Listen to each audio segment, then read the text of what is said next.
बगड़ावत संगम महोत्सव सिर्फ मनोरंजन के लिए नहीं है, लेकिन ये गौरवशाली इतिहास को पुनः जागृत करने के लिए और आने वाली पीढ़ी को बगड़ावतों के बारे में एक इतिहास की जानकारी भी मिले, इसलिए शानदार आयोजन यहाँ हुआ है। हमारे बुजुर्गों ने हमें जो सबसे ज़्यादा दिया है वो एक ही चीज़ है, वो है इतिहास। और उस इतिहास को बचाने के लिए, उस इतिहास को संभालने के लिए ऐसे आयोजन बहुत ज़रूरी है। मेरा ये मानना है कि जो भी ये शुरुआत है, यही शुरुआत आने वाले लंबे समय तक समाज को जागृत भी करेगी और समाज को एकजुट भी करेगी। बगड़ावत संगम महोत्सव में लगातार जननेताओं का आना जारी है और अभी हमारे साथ गुजरात से युवा नेता जो अपने क्रांतिकारी स्वभाव से अभी जनप्रिय बन चुके हैं और हर मुंह पर उनका नाम आपको दिखाई देगा।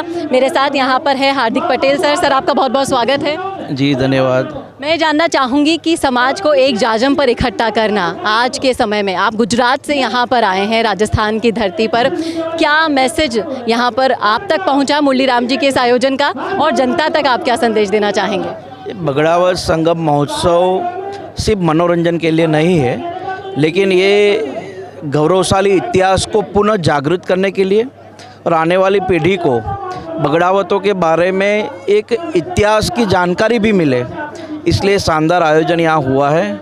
मैं कई बार सोशल मीडिया में माना गुर्जरी को देखता हूँ, लेकिन आज जब मुझे पता चला कि बहुत सारा ग्रुप ये संगम महोत्सव के माध्यम से लोगों को जोड़ते हैं, इतिहास को पुनः जागृत करते हैं, तो बहुत ज़रूरी है आज के ज़माने में। क्योंकि चलो हम तो सोशल मीडिया के ज़माने में देखते हैं, लेकिन आने वाली पीढ़ी को भी ये कल्चर के बारे में समझ होना चाहिए, क्योंकि हमारे बुजुर्गों ने हमें जो सबसे ज़्यादा दिया है वो एक ही चीज़ है, वो है इतिहास। और उस इतिहास को बचाने के लिए, उस इतिहास को संभालने के लिए ऐसे आयोजन बहुत ज़रूरी है।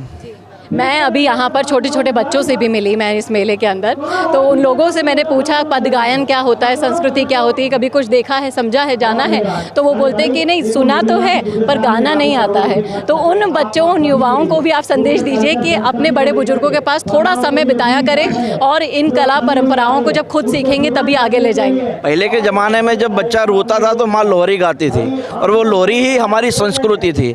आज के ज़माने में जब बच्चा रोता है तो म्यूज़िक चलाया जाता है या ऐसे झूले पे जो ऑटोमेटिक चलता है उसमें सो जाते हैं। तो हमारी जो ये पीढ़ी है उसको ये लोरी भी एक संस्कृति थी जिसके माध्यम से हम अपनी पीढ़ियों को जागृत कर सकते हैं। और मेरा ये मानना है कि जो भी ये शुरुआत है, यही शुरुआत आने वाले लंबे समय तक समाज को जागृत भी करेगी और समाज को एकजुट भी करेगी। ये बिल्कुल सही कहा आपने, ये एक ऐसी शुरुआत है जो इतिहास में दर्ज की जाने वाली है और समाज के जाजम पर इकट्ठा करना महिलाओं से लेकर युवाओं को, बुजुर्गों को, एक बहुत बड़ी बात होती है और ऐसा ही नेक काम मुरली राम गुर्जर जी कर रहे हैं। बहुत बहुत शुक्रिया सर हमसे जुड़ने के लिए। आप भी इस सोच को रखते हैं तो इस वीडियो को शेयर करना ना भूलेगा। कैमरामैन करण के साथ चेतना शर्मा, संवाद के लिए। अगर आप बनना चाहते हैं पॉलिटिशियन लेकिन पब्लिक स्पीकिंग और अपने विचारों को व्यक्त करना चुनौती लगता है या कैमरे और पब्लिक के सामने किसी तरह से बोल पाए इसमें मुश्किल होती है, तो मिशी मीडिया सॉल्यूशंस लेकर आया है पॉलिटिकल कंसल्टेंसी कैंपेन, जिसमें वरिष्ठ जर्नलिस्ट और पॉलिटिकल एनालिस्ट की एक्सपीरियंस्ड टीम आपको मदद करेगी, जिससे आपकी आवाज और भी बुलंद हो जाएगी।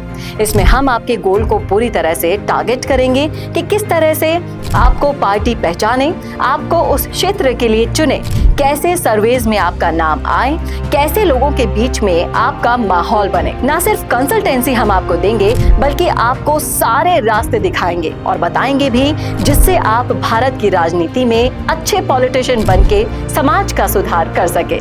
तो अभी कांटेक्ट कीजिए स्क्रीन पर दिए गए नंबर पर।